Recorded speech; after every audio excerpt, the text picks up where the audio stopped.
name is Andy Choi. I'm a sports physical therapist, and today I'm going to be talking about palmar cooling. So there's been a lot of interest lately about palmar cooling, and with it's come a lot of misconceptions. So we're going to try to clear some of those things up for you today. So let's take you to a workout. You're doing bench press, and you're doing your first set, and you're on number 18, 19, 20, you get fatigued, you can't do any more, so you rack the bar up. So why is it that you get fatigued at 20, but then you can take a break, and then you can do a second set? So what ends up happening is that when muscles are working, when you're doing your bench press, your pec muscles are creating a lot of heat. But the problem is muscles can't tolerate a lot of heat, right? So at a certain point, about 102 degrees, the energy to the muscles actually shut off. You're like, well, that seems really, really strange. Why does that happen? The reason for it is because if your body didn't shut off the energy, your muscle would continue to work, continue to produce heat, and basically you'd cook yourself from the inside out. So this is just an evolutionary way that your body's figured out how to keep itself protected, right? So it'll just shut off the energy. You rest, body temperature, the muscle temperature kind of decreases, and then you're able to use it again. So the question then becomes, well, you're kind of at the mercy of however fast your body can passively decrease that heat. Is there something you can do to make the process go a lot faster? And there is. There are certain parts of your body where you can actually transfer heat out of your body faster than others. And those parts are palms of your hand, soles of your feet, and the face above the beard line. And everyone has this, regardless of whether or not you have facial hair or not. Because you've got in those places special blood vessels. They're called arteriovenous anastomoses. That doesn't really matter too much, but basically just think of them as these superhighways where arteries go straight into veins. In biology class in high school, you may have remembered learning that, from arteries, you have these capillaries that then go into veins. The capillaries are basically, you get off the freeway and you're stuck in these like one-lane roads, and the blood cells are having to go through one at a time. It's a very slow process. So these superhighways, basically, you have the opportunity to affect change and extract heat from a lot of blood in a very short amount of time. Right, and that's going to cool off the temperature inside your body, which then will cool off the temperature to the muscle, right? So this is where palmar cooling comes in. And that's where I think a lot of people will get their first misconception, which is that they just need to cool their palm as best they can. So they'll just use something as cold as possible. So they'll reach into something, grab something from inside the freezer, and they'll hold on to it, and they'll think, this is going to be fantastic. Problem with that is that those superhighways, those special blood vessels in the palms of your hands, they still are blood vessels, and they're still going to react the same way that all blood vessels do. And if you use something that's too cold, they're going to constrict. And if you're constricting something in a place where you're trying to affect the most amount of change to as much blood as possible in the shortest amount of time, that kind of defeats the purpose. So you can't use something too cold. Basically, you want to use something that's about 53 degrees. That's optimal temperature. And that's about the same temperature as water coming out of the cold tap in your faucet. So you think, this is great. I'm just going to put cold water into a water bottle, and I'm just going to hold on to that.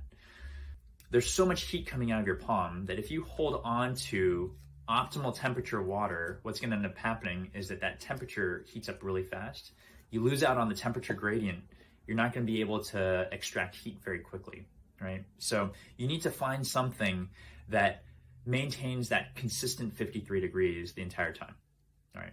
That leads me to another point. Your internal temperature is not the same as what you perceive as the temperature of your body. So let me put it to you this way. Say you go and do a workout, and then you're going to go to a dinner party. So you say, that's no problem. I'm going to just take a cold shower in between. So you have this really hard workout. You go and hop into a really cold shower. A couple minutes of a cold shower, you're freezing. Your skin is cold. You're shivering. You get out. You towel off. You get changed.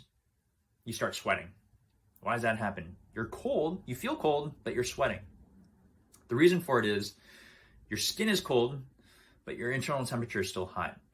All your temperature receptors are on the surface of your skin. So your brain interprets that as, I feel cold. But the reality of it is the inside of your body is still warm, still hot. And so you start sweating, right? So remember, the temperature of the inside of your body is not what you perceive it to be, because you can't perceive the internal temperature of your body, all right? The next misconception that people will have is that they'll, if you've come far enough that you've already been introduced to palmar cooling, you may have heard that one of the benefits of palmar cooling is that it makes you really, really strong. And so I think almost reflexively, people will think, okay, I'm going to go cool my palms, and I'm going to go work out. And the first time I do it, I'm gonna be able to lift heavier, or I'm gonna be able to do more reps than I've ever been able to do. And that's just not true. So palmar cooling does make you strong over the long term. So what it does, when you cool your palms, you give yourself the ability to do more work in a workout, right? It doesn't automatically, just by cooling your palm, make you stronger. So you kind of have to remember that. Which leads me to the last misconception, which is that just by cooling your palm and doing a workout doesn't make you stronger.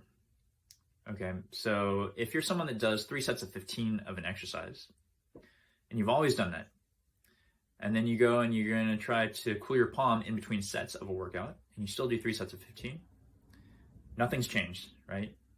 Whether you cool your palms or not, you're still doing 3 sets of 15 of the same thing. So you're not going to notice a difference. Cooling your palms is basically like always being able to refill the gas tank of your car. It's only a benefit if you use it, right? It's an awesome benefit only if you take advantage of it. So if you're going to take advantage of the benefits of palmar cooling, you have to make sure that you, as you cool your palms between sets, when you go and you work out, you have to max out.